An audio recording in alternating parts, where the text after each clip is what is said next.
Welcome back to my channel Soma official. তো guys তোমরা সব কেমন আছে? আশা করছি সবাই ভালো আছে, আমিও ভালো আছি। রেডি হয়ে গেছে, বাড়ি যাচ্ছি। পশ্চিম মেদিনীপুর থেকে কোচবিহার যাচ্ছি। চলো আমার সাথে সাথে যাবে, তো চলে আসো। গরম তবুও শাড়ি পরে বেরোচ্ছি, কারণ এখানকার রিচুয়াল শাড়ি পরেই যেতে হবে। তো বেরিয়ে গেছি, চলো যেতে যেতে তোমাদের সাথে কথা হবে। এই যে আমার ঘর রইল, আবার আসবো। চলো নেমে পড়েছি নিচের দিকে। আর এইদিকে আমার ননদ বলছে চুলটাকে ওরমন করে কেন আমি চিরুনি করেছি। তো আমি আমাকে তো তার জন্য ভাবে এখন তো নিয়ে চলে যাবো। চলো বাড়ির বাইরে চলে এসে, আর এইদিকে দেখো আমার দিদি ভাই, আমার শাশুড়ি মা, আমার জেঠি শাশুড়ি মা সবাই দাঁড়িয়ে আছে। এই যে আমার শাশুড়ি মন খুব খারাপ হয়ে দাঁড়িয়ে আছে, দেখেছো? বসে যে বৌমা চলে এসছে। এই যে আমার ননদ, আমার বাবা, সবাই। এই যে আমাদের বাড়িটা, এটা হচ্ছে পশ্চিম মেদিনীপুরের বাইপাটনা। কারণ আমি যখন বাড়ি থেকে এ বাড়িতে আসলাম, মানে আমার দিরাগমনে যখন এসেছিলাম তখন। তো চলো একদম স্টেশনে চলে এসে, আর স্টেশনটার নাম হচ্ছে খড়গপুর স্টেশন। কারণ আমার বাড়ি থেকে খড়গপুরটাই এখানে চলে এসেছি। তো বাড়ির মানে লোকাল স্টেশন ছিল আর একটা, তো সেখানে যাইনি, জলেশ্বর। আমরা চলে এসেছি খড়গপুর স্টেশনে। এই যে দেখো স্টেশনে পৌঁছেও গেছি। কারণ ট্রেন ছিল আমাদের 5টা 20-তে ট্রেন ছিল, আর আমরা একটু আগেই চলে এসেছিলাম, মোটামুটি 4:45-তে চলে এসেছিলাম। আর আমি এগুলো দেখো সিঁড়িগুলো নামছিলাম এক এক করে। আর আমার বড় বলছে ভিডিওর চক্করে না হোঁচটকে পড়েই যাও, তো সাবধানেই নামছিলাম। চলে দেখো একদমই ফাইনালি ট্রেনে উঠে ভিডিও শুরু করলাম। আর কি করব, ট্রেনে আর মানে শাড়ি চেঞ্জ করার টাইম পাইনি। ট্রেন চলে এসেছিলো, শাড়ি পরেই ট্রেনে বসে গেছি আমি পুরো। এই যে দেখো ট্রেন, আমি বাঙ্কারে বসে গেছিলাম, উপরে লোয়ারে ছিলাম না, আগে লোয়ারে ছিলাম, তারপরে আমার বর বললো যে তুমি আপারে চলে যাও, তো সেখানে উঠে গেছিলাম। আর আমার বর এখন কী খাবার আনছে, কখনো ঝালমুড়ি, কখনো কেক, কখনো নিয়ে আসছে দেখো অমলেট, হ্যাঁ এইসব খাচ্ছিলাম। ব্রেড নিয়ে এসেছিলো আমাদের খেতে খেতে দেখো সকালবেলা চলে এসছে আমাদের স্টেশন এমটিভিতে। তো এখনও আসছেনি, অলরেডি এই গেটের কাছে দাঁড়িয়ে রয়েছি আর নামবো। আমার বর ফোন করে যাচ্ছিলো, দেখতে পাচ্ছি। তো ফাইনালি দেখো ট্রেন থেকে নেমেও গেলাম। এটা হচ্ছে আমাদের মাথাভাঙা স্টেশন, কারণ পশ্চিম মেদিনীপুর থেকে চলে এসেছি একদম মাথাভাঙাতে। এটা হচ্ছে আমাদের মাথাভাঙা স্টেশন, কারণ এই স্টেশনটাই আমাদের বাড়ির কাছাকাছি পড়ে। আর রয়েছে ফালাকাটা, ঘোকসারডাঙ্গা, ওগুলো একটু দূরে রয়েছে, যার জন্য এটা কাছাকাছি পড়ে। তো সেখানেই এই যে আমার বর আগে আগে যাচ্ছে, আর আমি পিছন পিছন। আমি তো ব্লগার জানোই, আমার এটা হচ্ছে ক্যামেরা করার হবি, তো এটাই করে যাচ্ছি। আমার বর লাগেজ নিয়ে আগে আগে চলছে। আমি এসব কিছু বই না, আমার বর থাকলে এগুলো কোনো কিছু আমার বইতে ইচ্ছে করে না। আর অ্যাকচুয়ালি আমি এগুলো বইতেও পারবো না, এত ভার নিয়ে যাওয়া অসম্ভব ব্যাপার। দেখো এই যে চলে যাচ্ছে টোটো করে। আর এখানে আসার পরে দেখছি রাস্তাঘাটে এত জল জমে গেছে, বৃষ্টি হয়ে গেছে। আর আমাদের পশ্চিম মেদিনীপুরে এত গরম বাইপাটনায় কি বলবো, দুপুরবেলা হলে মনে হচ্ছে একদম লঙ্কা জ্বলেছে। আর এদিকে চলে এসেছি মিষ্টির দোকানে মিষ্টি নিতে, কারণ নতুন বর যাবে আর জামাই প্রথম যাচ্ছে, তাই না? চলো মিষ্টি নিয়ে নেওয়া হচ্ছে, মিষ্টি নিয়ে তারপরে একদম ফাইনালি বাড়ির কাছে। আমার বর দেখে বলে যে আসে, এরকম বলছে।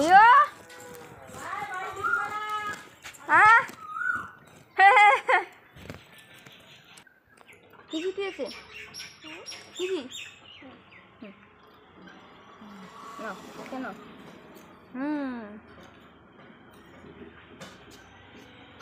বাস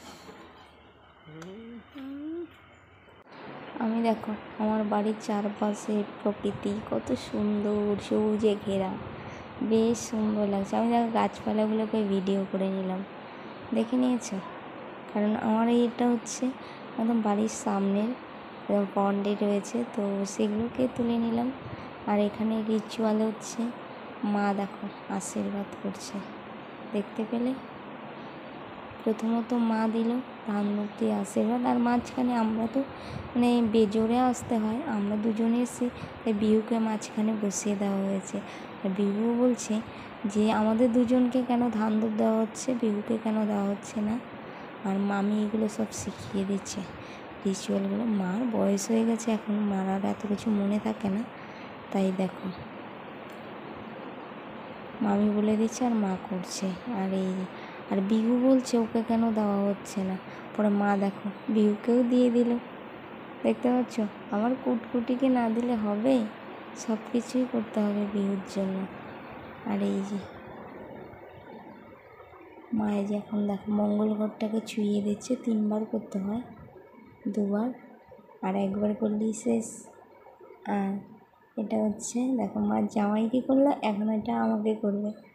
বিহু বলছে সবাইকে করা হচ্ছে, আমাকে কেন করা হচ্ছে না।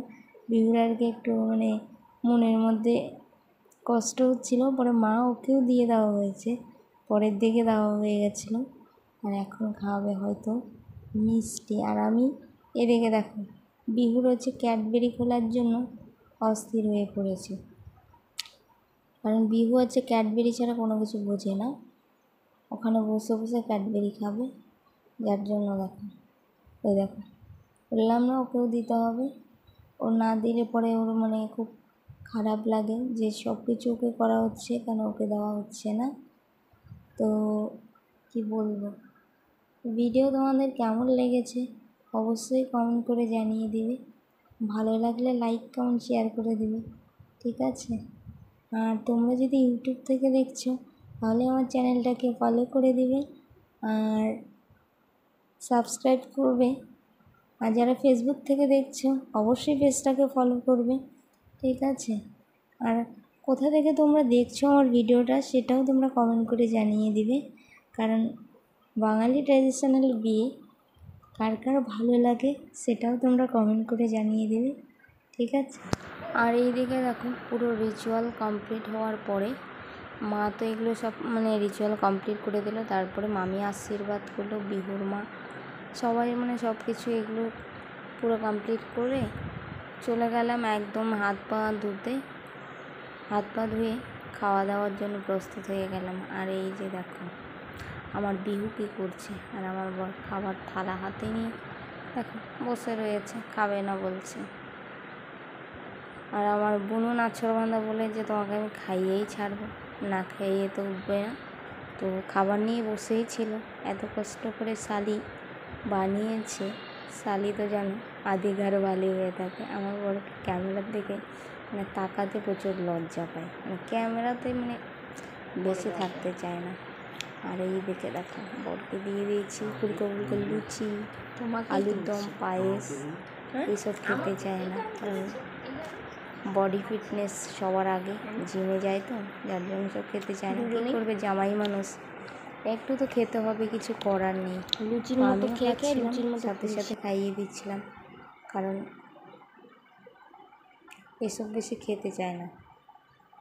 লুচি টুচি তেলের জিনিস ভাজা টাজা এত খাবার পছন্দ করে না, তবুও খাচ্ছি। আর আমার বর বলছে কি বলো তো, আমাকে ক্যামেরাতে বেশি দেখিও না, কারণ ক্যামেরা ফেস করতে চায় না। আর আমি যেহেতু ব্লগার, আমার তো কাজ তো এটাই, কিছু না কিছু তো শ্যুট করবো। মানে আমার বর মানে ভিডিও করতে বলছে, বাট ভিডিওতে নিতে বলছে। মাছ খাচ্ছ? আর কি খাচ্ছ? মাংস? এটা কি মাংস তোমার? হ্যাঁ বোকামে মাংস বলে খাচ্ছ, কি খাচ্ছ? এটা কেন কেন দেখো আমার বরমশের জন্য পিঠে বানিয়েছে, খাবে না, এত কষ্ট করে পিঠেটা বানালো আর খাচ্ছে দেখো কি সাবু, বাচ্চা মানুষ তো তাই খাচ্ছে, পিঠে খাবে না, তাই না? কিছু বলো। এই এখন খাবে শুধু, বলবে না কিছু। আমার বাড়িতে আমার পুরো ঠান্ডা লেগে গেছে এখানে এসে। এই বাড়িতে আমার ঠান্ডা আর ও বাড়িতে আমার গরম, গরমে হাইফাই। এই ঠান্ডায় কুকড়ে গেছে, বাড়িতে এসিতে ঘুমিয়ে যায় আর এখানে এসে ঠান্ডায় কুকুরোচ্ছে, কম্বল গায়ে দিয়ে ঘুমায়। তো বন্ধুরা, ভিডিও কেমন লাগছে? ভালো লাগে লাইক কমেন্ট শেয়ার করে দেবে। দেখা হবে নেক্সট কোনো ব্লগে। ততদিনের জন্য ভালো থাকবে। Tata, bye bye.